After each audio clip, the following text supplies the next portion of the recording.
네, 반갑습니다. 복음, 사랑, 생명이 흐르는 아침 이정훈 목사입니다. 오늘도 이렇게 찾아주셔서 감사하고 또 이 말씀 묵상을 통해서 하나님을 더 깊이 알아가는 저와 여러분이 되기를 주님의 이름으로 축복합니다.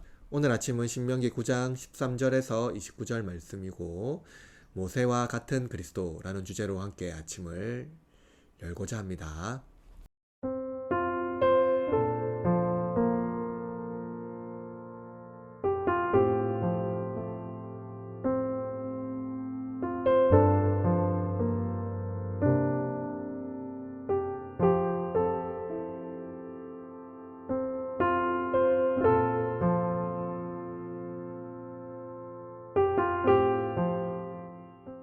본문은 우리가 너무 잘 알고 있는 말씀이지요.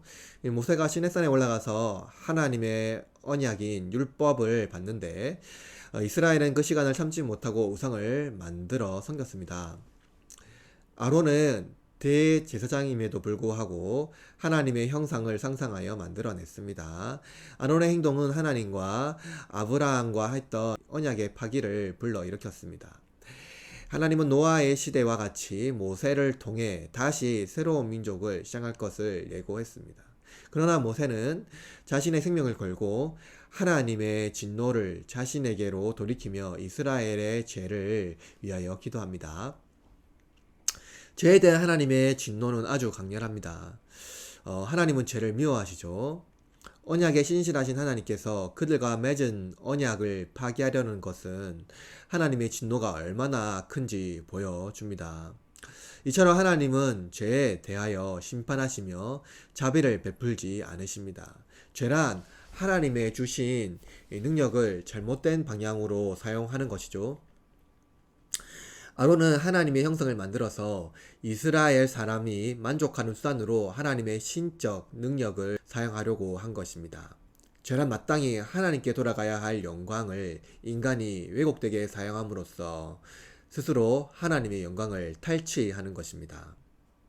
이렇게 인간은 하나님을 향하여 죄를 쌓아갑니다. 만약 이스라엘에게 모세가 없었다면 이들은 어떻게 되었을까요? 그들은 그들의 죄로 말미암아 하나님의 심판을 받게 되었을 것입니다. 그들의 죄는 하나님께서 그들에게 베푸신 능력을 잘못된 능력으로 사용함으로써 그들이 원하는 방식으로 하나님을 만들려고 했기 때문입니다. 그러나 모세는 이들을 위하여 기도합니다. 만약 하나님께서 그들을 용서하지 않는다면 자신에게 모든 죄책을 물으시고 그들을 용서해 달라고 모세가 간구하고 있는 것이죠. 모세는 이스라엘의 모든 죄를 담당하기 위한 하나님의 중보자이며 죄를 판단하시는 하나님 앞에 이들을 변호하며 하나님의 성품에 의지하여 자비를 베풀 것을 호소하고 있습니다. 이스라엘에게 모세가 있듯이 우리에게는 그리스도가 계시지요. 우리는 하나님께서 주신 능력을 잘못된 방향으로 사용합니다. 하나님께 마땅히 돌아가야 할 영광을 나의 영광으로 삼으려고 하고 하나님께서 베푸신 은혜를 나의 노력에 대한 보상으로 생각하려고 합니다. 표면적으로 하나님께 감사하지만 중심으로는 교만한 마음이 우리를 사로잡습니다.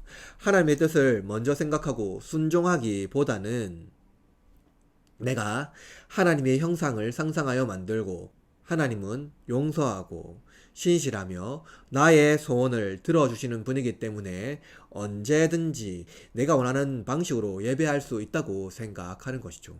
하나님의 뜻이 아니라 나의 소원을 이루는 것이 우선입니다.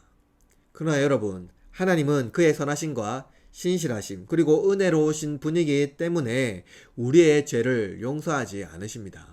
하나님의 은혜는 죄를 묵인하는 것이 아니죠. 만약 하나님이 죄를 묵인한다면 그에게 어떤 은혜도 우리에게는 아무런 의미가 없게 됩니다. 죄를 심판하는 자가 스스로 심판을 받으시고 그 죄책을 우리에게 돌리지 않는 것이 은혜인 것이죠. 마치 모세가 이스라엘 위하여 기도하고 모든 죄책을 스스로 짊어지겠다고 말한 것이 이스라엘에게 은혜인 것과 마찬가지인 것이죠. 우리에게 중보자 예수님이 있습니다. 예수님은 지금도 우리를 위하여 기도하고 계시고 하나님 앞에서 우리를 변호하십니다. 우리의 죄책을 순수로 담당하시며 우리의 구원의 기쁨이 되어 주십니다. 여러분을 위하여 기도하는 분 바로 예수님이죠. 나는 또 누구를 위하여 기도하고 있나요? 우리는 누구를 위하여 기도하는 자가 되어야 합니다. 하나님께서 예수님의 기도를 들으시고 나를 용서하신 것 같이 나도 누군가를 위하여 기도할 때 그들이 예수님을 알도록 기도해야 합니다. 예수님은 지금도 우리를 위하여 그리고 당신을 위하여 기도하고 있다는 것을 우리는 믿고 있으며 또한 그것을 전해야 하는 것이죠. 그것을 알지 못하면 누구도 하나님의 은혜를 받을 수가 없는 것입니다. 그 은혜를 경험하지 못하고 심판을 받게 되기 때문이죠. 그러므로 여러분, 우리 모두는 하나님의 은혜가 필요합니다. 그 은혜가 없으면 우리는 하나님의 진노를 우리 스스로 감당해야 하는 것이죠. 우리가 그것을 감당할 수 없기 때문에 하나님은 감당할 수 있는 바로 중보자 예수 그리스도를 우리에게 선물하시고 그 은혜에 기대어 우리는 하나님 앞에 설 수가 있는 것입니다. 우리를 위하여 기도하신 예수 그리스도 그 은혜에 기대어 우리는 나아가는 것 같이 우리도 누구를 위하여 기도해야 됩니다. 그들이 예수님을 알도록 예수님의 은혜에 기대어 하나님께 나아갈 수 있도록 기도함으로 말미암아 우리가 받은 은혜를 풍성히 나누어야 하는 것이죠.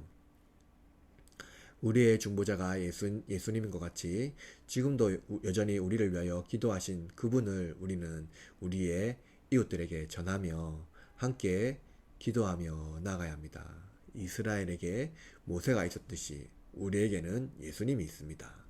그리스도가 계시죠. 우리도 우리의 이웃이 예수님을 알도록 기도하고 모세와 같이 하나님의 성품에 기대어 은혜에 간구하는 복된 삶이 되시기를 바랍니다. 오늘도 내일도 중보자와 함께 행복하기를 바라고 여러분의 이웃을 위하여 기도하는 저와 여러분이 되기를 주님의 이름으로 축복합니다.